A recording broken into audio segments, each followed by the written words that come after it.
بسم الله الرحمن الرحیم. باب الآنیت، باب د بیان د لوښو کې. د دې باب مناسبت د ما قبل سره واضح ده. ما قبل کې خبره د چا وشوله؟ د اوبو وشوله. اوس اوبه په څه کې اچولی کېږي؟ دا په لوښو کې اچولی کېږي. فارسي کې څه ورته وایي؟ ظروف. ظروف ورته وایي که نه؟ نه، ظروف دي. خو ډېر شیان که نه. نو آنیه لوښو ته ویلی کېږي. ظروف چې څومره شیونه وي په هغې کې اوبه اچول کېږي. نو د دې وجې نه مناسبت د ما قبل سره واضح شولو. بیا په دې باب کې به استعمال د هغه لوښو بیان کړي په کومو لوښو کې چې انسان څښاک کولی شي، خوراک کولی شي، او کومو لوښو کې نشي کولی. دلته به دا بیان شي. او بله خبر دلته دا ده چې لوښي چې دي، یعنې څومره لوښي چې دي د دې استعمالول جایز دي، سوا د هغه لوښو نه چې په شریعت کې د هغې څه راغلی؟ ممانعت راغلی دی. دلته یوه قاعده زده کړئ. قاعده دا ده چې لباسونه چې څومره دي او د دې سره چې څومره لوښي استعمالول دي، او دارنګه د دې سره چې خوراکونه او څښاکونه دي، دې ته ویلی کېږي مباحات. دا ټول مباح دي. دا یوه قاعده ده. هو الذي خلق لكم ما في الارض. په ځمکه کې چې ټول شیونه الله پیدا کړي دي، هغه ستاسو دپاره حلال دي، یعنې د هغې نه فایده اخیستل. نو بیا علماو د دې نه قاعده راایستلې ده چې په لباسونو کې او دارنګه په لوښو کې، دارنګه په خوراکونو او څښاکونو کې اباحت ده. قاعده دا ده، یعنې مباح دي. او په زنانو کې اصل کې استعمال د زنانو حرام دی. لاس ورول زنانه ته، دا زنانه چې د ټول دا حرام دي، مګر هغه زنانه به جایز وي چې قرآن او حدیث د هغې جواز ورکړی وي، لکه مثلا په طریقې د نکاح سره. نو په دې باب کې اول حدیث د چا راوړی؟ د حذیفه بن الیمان رضی الله تعالی عنهما قال فرمای قال رسول الله صلی الله علیه وسلم فرمایي لا تشربوا فی آنیة الذهب والفضه. تاسو څښاک مه کوئ فی آنیة الذهب، په لوښو د سرو زرو کې، والفضة او په لوښو د سپینو زرو کې، یعنې د طلا په لوښو کې او دارنګه د سپینو زرو کې. پارسي کې څه ورته وایي؟ نقره. نقرې په لوښو کې به داسې خوراک نه کوئ. ولا تاکلوا فی صحافهما، او د دې په کاسو کې به هم تاسو خوراک نه کوئ. فإنها لهم فی الدنیا، دا شیونه چې دي، یعنې دغه لوښي دا د کافرانو دپاره دی فی الدنیا، په دنیا کې، ولکم او ستاسو دپاره دی فی الاخره، په آخرت کې. ګورې دا حدیث مشتمل دی په بعضو مسایلو سره. اوله مسله د حدیث نه دا ثابته شوله چې په آخرت کې به سره زر او سپین زر مسلمانان یعنې مؤمنان استعمالولی شي. هلته به په دې باندې ممانعت نه وي چې تاسو به په دې کې خوراک نه کوئ. استعمالول هلته جایز دي. او بله مسله دلته دا ثابته شوله چې دا په دنیا کې کافران استعمالوي.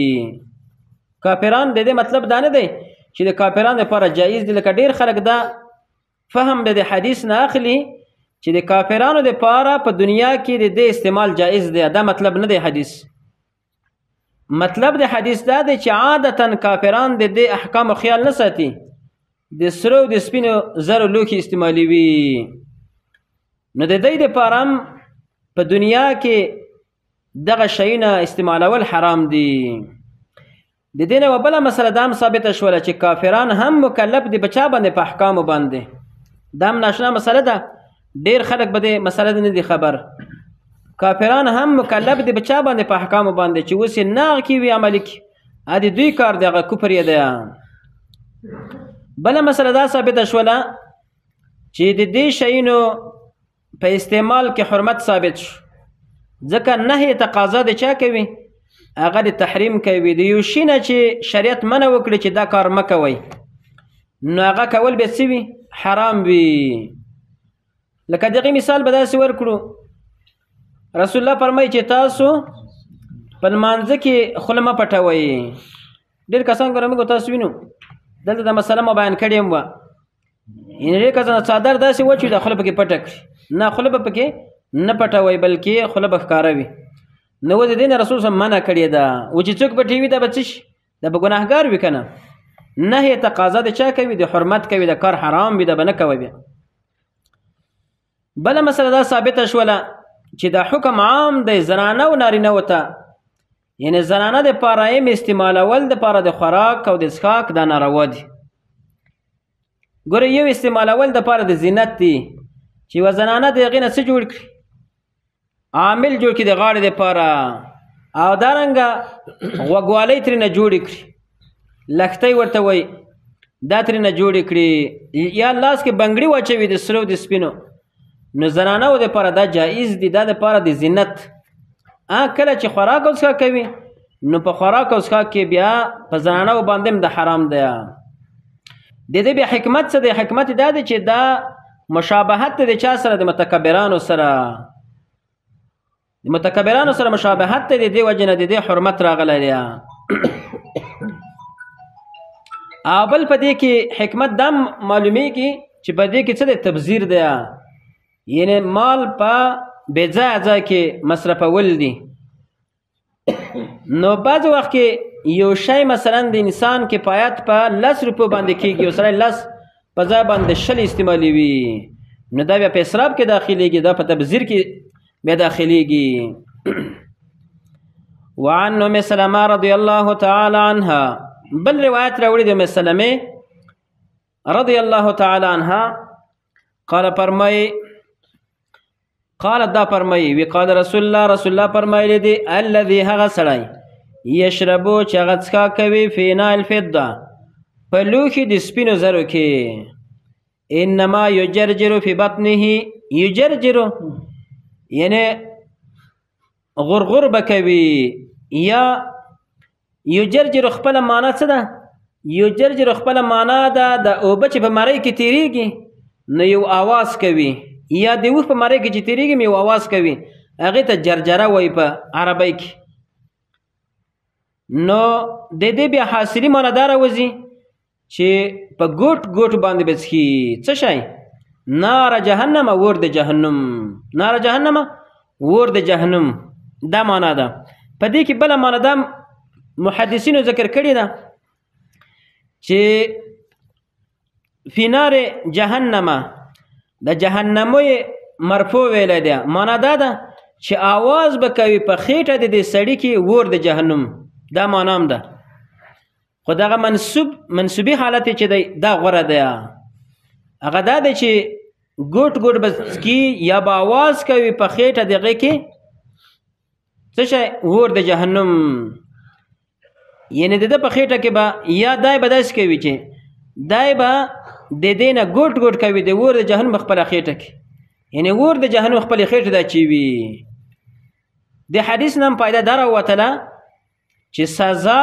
او جزا شته ده په آخرت کې یعنی داسې نه ده چې انسان په دنیا کې څه کوي د دې به حساب نه وي ورسره لکه بعض انسانان داسې دي چې د دنیا کې د ګناهونو باندې دومره په جرأت باندې ورځي چې ته به دا فکر نه کوې چې دا سړی آخرت مني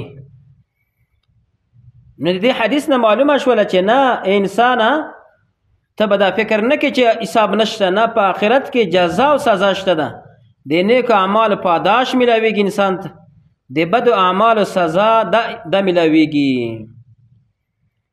بله مسله دا ثابته شوله چې اور د جهنم الله رب العالمین پیدا کړی دی اور د جهنم څه دی پیدا کړی شوی دی او په دې کې حکمت دا دی چې اور د جهنم الله رب العالمین مخکې نه پیدا کړی دی حکمت پکې دا دی چې انسانان د هغې نه ځان وساتي چې داسې اور دی نو کله چې انسان ته په دې باندې وعید ورکړی شي وویرولی شي نو انسان به د ګناهونو نه ځان ساتي او بله مسله دا ثابته شوله چې د دغې عمل سزا هم پکې ثابته شوله یعنی وعید ثابت شو هغه خلکو ته چې هغوی د سرو د سپینو زرو د لوښو نه څه کوي استفاده کوي په دې کې خوراک او څښاک کوي بیا په دې کې یوه بله فایده هغه دا ده چې نارینهو دپاره سره زر دا ناروا دي د ښځو دپاره سره او سپین دواړه جایز دي د نارینهو دپاره سره زر ناروا دي بیا اوس بعضې خلک غاښونه چې پوښ کوي دا په سرو زرو باندې پوښ کوي مالداره خلک نو دا ورته ناروا ده. مخکې ورځو کې چا ماته مسیج کړی وی چې د غاښو ته مې پوښ ورکړی د سرو څنګه د ما ناروا ده. وجه دا ده چې سره زر په هغه وخت کې جایز وي چې کله د انسان ورته ضرورت وي، او اوس ضرورت په نورو شیانو باندې پوره کېږي، نو د سرو زرو په هغه باندې پوښول د غاښ دا ناروا دي نارینه‌و دپاره. او هر چې سپین زر دي نو سپین زر د نارینه‌و دپاره جایز دي. نبی علیه السلام یوه ګوتمه جوړه کړې وه، هغه د چا وه؟ د سپینو زرو وه. په هغې باندې نبي سلم مهر و، نو چې خط به چاته لېږلو باچاهانو ته، نو هغه خپله ګوتمه به پې ورکېښودله، مهر به شوله. لکه اوس وختونه کې څه دي، هغه ټاپې دي، ټاپه پې ووهلی شي. نو سپین زر د نارینه‌و دپاره استعمالول دا جایز دي. او وسپنه د وسپنې ګوتمه استعمالول دا هم ناروا دي. لکه موږ ډېر کسان داسې وینو چې یا یې د سرو جوړې کړي وي یا یې د وسپنې. نو وسپنه هم حرامه ده او سره زر هم حرام دي، بلکې سپین زر د نقرې ګوتمه سره جوړولی شي، دا جایز ده. دا مثلا هم ثابته شوه د حدیث، یعنې دا به په روایت کې نه هغه کېږي، نه هغه اندازه نشته ده. دلته یوه بله مسله ده د اندازې. هغه مسله دا ده چې دغه کوم شی چې حرام شي نو دا بیا په لږ اندازه باندې دغه استعمالول هم جایز نه دي. لکه مثلا په بعضو لوښو باندې د سرو زرو نقش او نگار شوی وي، نو دا هم بیا جایز نه ده چې سړی د سرو زرو په نقش نگار باندې یو لوښی یا بل شی استعمال کړي، دا هم جایز نه دي. نو دا ښکلي ښکلي مسایل د حدیث نه موږ ته ثابت شوله، او دا یوه عظیمه ګناه ده چې ډېر خلک د سرو زرو استعمال کوي یا د سپینو په لوښو کې استعمال کوي. داسې هغه د تشنابونه بعضې خلکو جوړ کړي دي چې په هغې کې د سره زر استعمال کړي، دا هم ګوره ډېر ناروا ده. دا به تاسو وینئ په عرب اوس دومره مستۍ کې راغلي چې موټر د سرو زرو دي، او دارنګه تیارې د سرو زرو نقش نګارې پې کړي دي به مې د فیسبوک په دې شیانو کې. دا ټول ناروا عملونه دي.